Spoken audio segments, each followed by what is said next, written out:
ಕೆನಡಾದಲ್ಲಿ ಬೆಂಗಳೂರು ಯುವಕನ ಭೀಕರ ಕೊಲೆಯಾಗಿದೆ. ಗುಂಡು ಹಾರಿಸಿ ನೆಲಮಂಗಲದ ಚಂದನ್ನನ್ನ ಕೊಲೆ ಮಾಡಿದ್ದಾರೆ. ಗುರುತೇ ಸಿಗದಂತೆ ಛಿದ್ರಗೊಂಡಿದೆ ಚಂದನ್ ದೇಹ. ಟೊರಾಂಟೋದ ವುಡ್ ಬೈನ್ ಮಾಲ್ ಬಳಿ ದುಷ್ಕೃತ್ಯ ನಡೆದಿದೆ. 6 ವರ್ಷದಿಂದ ಖಾಸಗಿ ಕಂಪನಿಯಲ್ಲಿ ಕೆಲಸ ಮಾಡ್ತಾ ಇದ್ರು ಚಂದನ್. ಇವರನ್ನಿದೀಗ ಕೆನಡಾದಲ್ಲಿ ಭೀಕರವಾಗಿ ಕೊಲೆ ಮಾಡಲಾಗಿದೆ. ಗುಂಡು ಹಾರಿಸಿದ್ದಾರೆ. ಗುರುತು ಸಿಗದ ರೀತಿಯಾಗಿ ಚಂದನ್ ದೇಹ ಛಿದ್ರಗೊಂಡಿದೆ. ಕುಟುಂಬಸ್ಥರು ಕಣ್ಣೀರು ಹಾಕ್ತಾ ಇದ್ದಾರೆ. 6 ವರ್ಷದಿಂದ ಒಂದು ಕಂಪನಿಯಲ್ಲಿ ಇವರು ಕೆಲಸ ಮಾಡ್ತಾ ಇದ್ರು. ಚಂದನ್ ಮೃತದೇಹ ಭಾರತಕ್ಕೆ ಬರೋದು ವಿಳಂಬ ಆಗ್ತಾ ಇದೆ. 3-4 ದಿನಗಳ ನಂತರ ಬರೋ ಸಾಧ್ಯತೆ ಇದೆ. ವೆರಿಫಿಕೇಶನ್ ಕೇಳಿದ್ದಾರೆ ಟೊರಾಂಟೋ ಪೊಲೀಸರು. ಮೃತ ಚಂದನ್ ಮಾಹಿತಿಯನ್ನ ಪೊಲೀಸರು ಕಲೆ ಹಾಕ್ತಾ ಇದ್ದಾರೆ. ಪೊಲೀಸ್ ವೆರಿಫಿಕೇಶನ್ ನಂತರ ಕ್ಲಿಯರೆನ್ಸ್ ಲೆಟರ್ ಅನ್ನ ಕೊಡಲಾಗುತ್ತೆ. ಟೊರಾಂಟೋ ಪೊಲೀಸರಿಗೆ ಚಂದನ್ ಸ್ನೇಹಿತರು ಮಾಹಿತಿಯನ್ನ ಕೊಡ್ತಾ ಇದ್ದಾರೆ. ಚಂದನ್ ಪೋಷಕರ ಜೊತೆ ಸ್ನೇಹಿತರು ಸಂಪರ್ಕದಲ್ಲಿದ್ದಾರೆ. ಯಾವ ರೀತಿಯಾದಂಥ ಪರಿಸ್ಥಿತಿ ಕುಟುಂಬಕ್ಕೆ ಅಂತ. ಈ ರೀತಿ ಮಗ ಸಾವನ್ನಪ್ಪಿದ್ದಾನೆ ಅನ್ನೋದು ಗೊತ್ತಿದೆ, ಬಟ್ ಮೃತದೇಹವನ್ನು ತರಿಸ್ಕೊಳ್ಳೋದಕ್ಕೂ ಕೂಡ ಕಷ್ಟ ಆಗ್ತಾ ಇದೆ. ಪೊಲೀಸ್ ವೆರಿಫಿಕೇಶನ್ ಎಲ್ಲ ಆಗಬೇಕಿದೆ. 3-4 ದಿನಗಳ ನಂತರ ಬರುತ್ತೆ ಅಂತ ಹೇಳಲಾಗ್ತಾ ಇದೆ. ಅಲ್ಲಿವರೆಗೂ ಕೂಡ ಈ ಪ್ರೊಸೀಜರ್ಗಳೇ ಆಗುತ್ತೆ. ಜೊತೆಗೆ ಟ್ರಾವೆಲ್ ತೆಗೆದುಕೊಳ್ಳುವಂಥ ಸಮಯ ಇವೆಲ್ಲ ಕೂಡ ಬಹಳ ಡಿಲೇ ಆಗುತ್ತೆ. ಕೆನಡಾದಲ್ಲಿ ಕನ್ನಡಿಗ ಯುವಕ ಚಂದನ್ ಸಾವಿನ ವಿಚಾರ ತಿಳಿತಾ ಇದ್ದ ಹಾಗೆ ತಾಯಿ ಕಣ್ಣೀರಿಟ್ಟಿದ್ದಾರೆ. ಬೆಂಗಳೂರಿನ ತ್ಯಾಮಗೊಂಡು ನಿವಾಸದಲ್ಲಿ ನೀರವ ಮೌನ ಆವರಿಸಿದೆ. ವಾರದ ಹಿಂದೆಯಷ್ಟೇ ವಿಡಿಯೋ ಕಾಲ್ನಲ್ಲಿ ತಾಯಿ ಮಾತನಾಡಿರ್ತಾರೆ ಚಂದನ್ ಜೊತೆ. ಚಂದನ್ ವಿದ್ಯಾವಂತ, ಪ್ರತಿಭಾವಂತ ಆಗಿದ್ದ, ಸಾಂಸ್ಕೃತಿಕ ಕಾರ್ಯಕ್ರಮದಲ್ಲೂ ಕೂಡ ಸೈ ಎನಿಸ್ಕೊಂಡಿದ್ದ ಅಂತ ತಾಯಿ ಮಗನ ಬಗ್ಗೆ ಮಾತನಾಡಿದ್ದಾರೆ.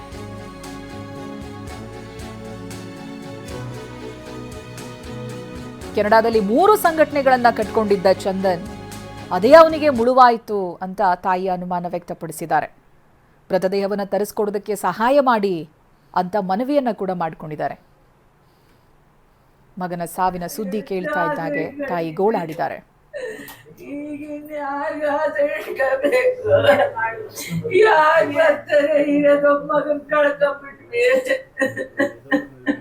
ಬೆಳೆದಿದ್ದೆ ಬಂದ್ಬಿಡ್ತು ಅವನು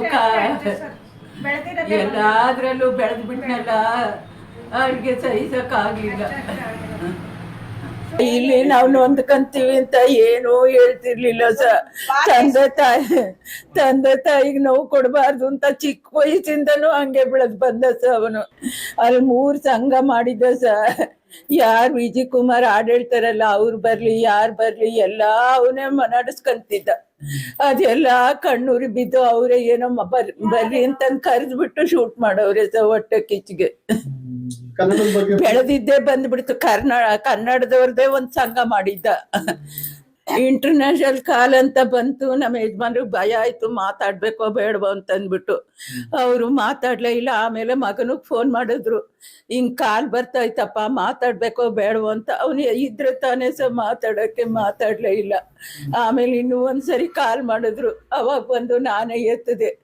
ಅವಾಗ ಈಗ ತೆಲುಗು ಒಳಗೆ ಹೇಳಿದ್ರು, ಹಿಂಗ್ ಶೂಟ್ ಮಾಡವ್ರೆ, ಸತ್ತೋಗ್ಬಿಟ್ಟಿದ್ದಾನೆ ಅಂತಂದು. ಅಲ್ಲೇ ತರಿಸ್ತಾ ಇದೀವಿ ಸರ್, ನಾವೇ ಎಲ್ಲ ಅನುಕೂಲ ಮಾಡಿದೀವಿ. ಅದೇನು ಗೊತ್ತಿಲ್ಲ ಸರ್, ಏನು ಹೇಳಿಲ್ಲ ಅವರು.